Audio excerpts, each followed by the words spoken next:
کرنا، اس کو باقی بھی رکھا جائے۔ اللہ رب العزت نے بہت سارے ایسے چیزیں بھی پیدا کی ہے جس کو پیدا کرنے کے بعد اس کے باقی رہنے کا اسباب نہیں بنائے، وہ آتے ہی فنا ہو گئے۔ مثال، آج کل برسات جیسے موسم ہے، بجلی چمکتی ہے، اچانک بجلی چمکی، سب نے دیکھا اور اچانک غائب ہو گئے۔ تو اللہ تبارک و تعالیٰ نے بجلی کے چمکنے کا جو لہر ہے، ایک روشنی ہے لائٹ والی، اس کو عدم سے وجود میں لایا، لیکن اس کے بقا کے اسباب نہیں بنائے۔ بعد میں آپ پوری دنیا میں ڈھونڈے، وہ بجلی کی چمک کہیں نہیں ملے گی۔ تو رب کس کو کہا جاتا ہے؟ جس کو بنایا ہے، عدم سے وجود میں لایا ہے، اس کو باقی رکھنے کا اسباب بھی بنائے۔ آج ہم دنیا میں آئے، اللہ کے حکم سے اللہ نے بنایا، تو دنیا میں باقی رہنے کے لیے بھی اللہ رب العزت نے اسباب بنائے۔ یہ دوسری شرط ہے۔ تیسری شرط، اس کے آہستہ آہستہ تربیت کر کے حد کمال تک پہنچانا ہے۔ میں سارے باتوں کی تشریح تو کر نہیں پاؤں گا، البتہ بقا کے اسباب کا میں تھوڑی سی تشریح کرتا ہوں تاکہ سمجھ میں آئے یہ رب ہے کون جس کی ہم عبادت کرتے ہیں، کسی اور کی نہیں۔ اب آپ دیکھیں کہ اللہ رب العزت نے یہ فیصلہ ہے، اللہ کا پلان یہ ہے کہ یہ انسان کا نسل جو آگے بڑھے گا، یہ جنت میں اگر نہیں بلکہ دنیا میں جانے کے بعد بڑھے گا۔ حضرت آدم اور حضرت حوا علیہم السلام جب تک جنت میں تھے، کوئی اولاد پیدا نہیں ہوئی، لیکن جب دنیا میں آئے اور دونوں میں تعلق پیدا ہوا تو نسل انسانی کا سلسلہ شروع ہوا، اور یہ سلسلہ قیامت تک چلے گا۔ اللہ رب العزت کا پلان کیا ہے کہ اس کو زمین سے پیدا کیا جائے، تو زمین میں آئے، زمین کا غذا کھایا، اس سے انسان کے جسم میں خون بنا۔ کوئی مشین لگی ہوئی نہیں ہے، اللہ نے بنایا۔ پھر خون سے ایک خاص مادہ بنا ہے، وہ اللہ نے بنایا ہے، کسی اور نے نہیں بنایا۔ پھر اس مادہ کو ماں باپ کے تعلقات کی وجہ سے ماں کے پیٹ میں منتقل ہوا۔ پھر اس مادہ کو رب العزت نے کیا بنایا؟ جمع ہوا خون کی طرح بنایا۔ جمع ہوا خون، کلیجی آپ نے دیکھا ہوگا، تلی آپ نے دیکھا ہوگا، اس مادہ کو کلیجی کی طرح جمع ہوا خون اندر بنایا ہے۔ پھر اس کے بعد اس کو ایک گوشت کا ٹکڑا سا بنایا، اس کلیجی کے شکل کو گوشت میں تبدیل کیا۔ پھر اس گوشت کے اوپر سفید سفید داغے بنائے، 360 ہڈیاں ہیں اس ایک چھوٹے سے گوشت کے ٹکڑا میں۔ یہ گوشت کا ٹکڑا کتنا چھوٹا ہے؟ عربی میں، قرآن میں اس کو مضغہ کہتے ہیں۔ مضغہ کہتے ہیں گوشت کے اس ٹکڑے کو جو دو دانتوں کے درمیان رکھ کر چبا کے انسان کھاتے ہیں۔ اتنا چھوٹا سا گوشت کا ایک حصہ ہے جو اللہ نے بنایا، اس میں 360 سفید داغے کی طرح ہڈی بنا دی۔ پھر اس کے بعد جو گوشت بچا اس کو پورے جسم میں تقسیم کر دیا۔ گلے میں کم ہے، سینے میں زیادہ ہے، پیچھے اس سے زیادہ ہے، ران میں زیادہ ہے، اب نیچے پنڈلی میں اور کم ہے۔ اللہ تبارک و تعالیٰ نے پھر اس بچے ہوئے گوشت کو اس ہڈی کے اوپر پورا تقسیم کیا۔ بڑے عجیب انداز سے فتبارک اللہ احسن الخالقین، کتنا خوبصورت حسین انسان بنایا.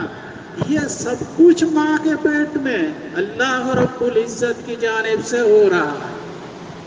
پھر جب 120 دن ہو جاتے ہیں، حدیث شریف میں ہے ایک فرشتہ آتا ہے اور اللہ کے حکم سے ہمارے باڈی جو ماں کے پیٹ میں بنی ہے، اس باڈی کے لیے جور بنائے ہوئے ہیں، اللہ کے حکم سے اس روح کو اس باڈی میں منتقل کرتے ہیں. اب جب باڈی میں وہ روح آ گئی، یہ ہمارے باڈی 120 دن کے بعد زندہ ہو جاتی ہے. 120 دن تک ماں کو اپنے پیٹ میں کوئی حرکت محسوس نہیں ہوتی. جب اس میں روح آ جاتی ہے، بچہ کبھی ادھر جا رہا ہے، کبھی ادھر جا رہا ہے، کبھی اوپر کبھی نیچے کبھی سائڈ میں. ماں کہتے کیا ہو گیا؟ رات کو سویا کوئی مسئلہ نہیں تھا، اب تو سارے حرکتیں شروع ہو گئی. پھر بچے کا حرکت ہے، کہتے بچہ زندہ ہے، کبھی ادھر جا رہا ہے کبھی ادھر جا رہا ہے. اور اللہ رب العزت نے اس کے اندر کلیجی اور تلی بچے کے لیے 2 تکیاں بھی بنا دی، 2 تکیاں بھی بنا دی. اب بچہ زندہ ہو گیا. اب دیکھیں بچہ زندہ ابھی سے ہو گیا ہے. ہمارے یہاں تو کہتا بچہ پیدا ہوا. پیدا ہوا کا مطلب ڈسپلے میں آنا ہے. بچہ تو پہلے پیدا ہو گیا، 120 دن کے بعد پیدا ہوا ہے. وہ روح اس میں آ گئی ہے. ہمارے یہاں کے لوگ غلط سمجھتے ہیں، پیدا ہونے کا مطلب جننا نہیں ہے. پیدا ہونے کا مطلب ظاہر ہونا ہے، ڈسپلے میں آنا ہے. اب 120 دن کے بعد بچے جب زندہ ہو گئے تو اس کو 3 چیزوں کی ضرورت ہے. سانس لینے کی ضرورت ہے، غذا لینے کی خاص طور پر ضرورت ہے. تو اللہ رب العزت نے ایک اور چیز، اچھا جب بچہ 120 دن ہو جاتے ہیں اس کے اندر روح آ جاتی ہے، فوراً اس بچے کو اس دنیا میں اللہ نہیں لاتے، اس لیے کہ اس باڈی اور روح میں اتنی طاقت نہیں ہوتی کہ دنیا میں آنے کے بعد دنیا کے آب و ہوا کو برداشت کر سکے. اسی لیے اس کو ماں کے پیٹ میں رکھا جاتا ہے تاکہ وہ یہاں سے نکلنے کے بعد اتنا قابل ہو جائے کہ دنیا کے آب و ہوا کو برداشت کر سکے. اس لیے جو بچہ وقت سے پہلے پیدا ہو جاتا ہے اس کے لیے ڈبیا بنایا جاتا ہے، ہسپتال میں موجود ہے، جس کو آرکیوپیٹر کہا جاتا ہے. تو اللہ رب العزت نے اس بچے کو زندہ رکھنے کے لیے ماں کے پیٹ کو آرکیوپیٹر بنا دیا ہے. اس نے کیا اللہ نے. پھر اس کے زندہ رہنے کے لیے سانس لینے کی ضرورت ہے. اب اللہ دیکھے ہمارے رب ہے، پرورش کرنے والے ہیں، پالنہار ہے، وہ ہوا کو کیسے پہنچا رہے ہیں. لوگ تو سمجھتے ہیں کہ ماں جب سانس لیتی ہے اس سے بچے کو سانس ملتی ہے. غلط ہے. ماں مر جاتی ہے، بچے ماں کے پیٹ میں زندہ ہوتا ہے. فقہا نے لکھا ہے آپریشن کر کے اس بچے کو نکالو. قربانی کے حاملہ گائے کبھی ذبح ہو جاتی ہے، کب سے اس کو ذبح کر دیا، ماں مر گئی، کھال اتارا گیا، جب پیٹ چیرا تو بچہ زندہ نکلا ہے. تو معلوم ہوا ماں کے ناک سے منہ سے جو سانس جاتی ہے وہ بچہ نہیں لیتے. اللہ رب العزت یہ جو ہوا ہے اس کے ناک سے پہنچاتے ہیں. اب اللہ کی پرورش دیکھیں، رب ہونے کا علامت دیکھیں، اس کے رب ہونے کی قدرت دیکھیں. بچہ کہاں ہوتے ہیں؟ سب سے پہلے ماں کے پیٹ ہے، یہ جو ہمارے سامنے کھال گوشت ہے، اس کے اندر ایک چیز ہے، اس کو بچہ دانی کہتے ہیں، یہ دوسری چیز ہے. پھر بچہ دانی کے اندر ایک اور چیز ہوتی ہے، اس کو مشیمہ کہا جاتا ہے. مشیمہ کیا چیز ہے؟ رحم کے اندر، بچہ دانی کے اندر گندے پانی کے گولا ہوتا ہے غبارے کی طرح. بچے کے چاروں طرف گندے پانی کا ایک گولا ہوتا ہے، اس کے اندر بچہ ہوتا ہے۔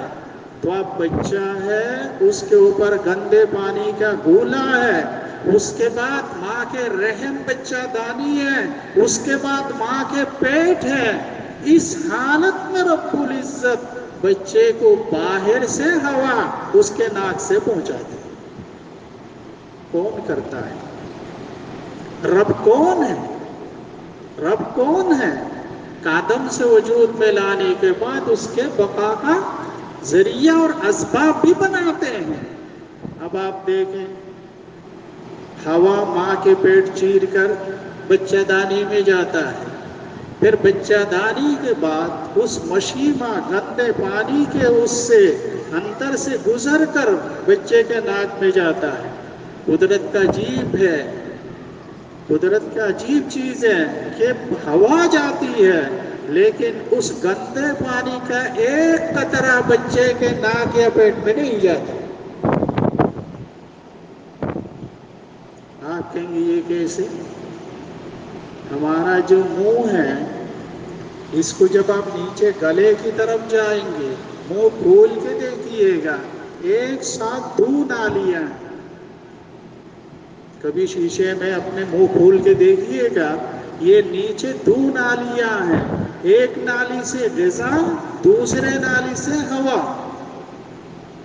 اب غذا معدے میں، ہوا پھیپھڑے میں، دونوں میں کوئی وہ نہیں ہے درمیان میں۔ ہوا لے رہے ہیں سیدھا پھیپھڑے میں جا رہی ہے، غذا لے رہے ہیں سیدھا معدے میں جا رہا ہے۔ غذا پھیپھڑے میں نہیں جاتا، ہوا غذا معدہ میں نہیں جاتا۔ تو جب اللہ رب العزت یہاں اس پر قادر ہے تو اللہ رب العزت اس مشیمہ گندے پانی سے یہ آگے ہوا لے جانے پر کیوں قادر نہیں؟ یہ تو ہو گیا ہوا کا مسئلہ۔ غذا کا مسئلہ کیا ہے؟ بچے کو کھانا چاہیے۔ جن عورتوں کی ماہواری آتی ہے ان کا بچہ پیدا ہوگا، جن کا ماہواری بند ہے یا آتی نہیں ان کا بچہ قیامت تک پیدا نہیں ہوگا۔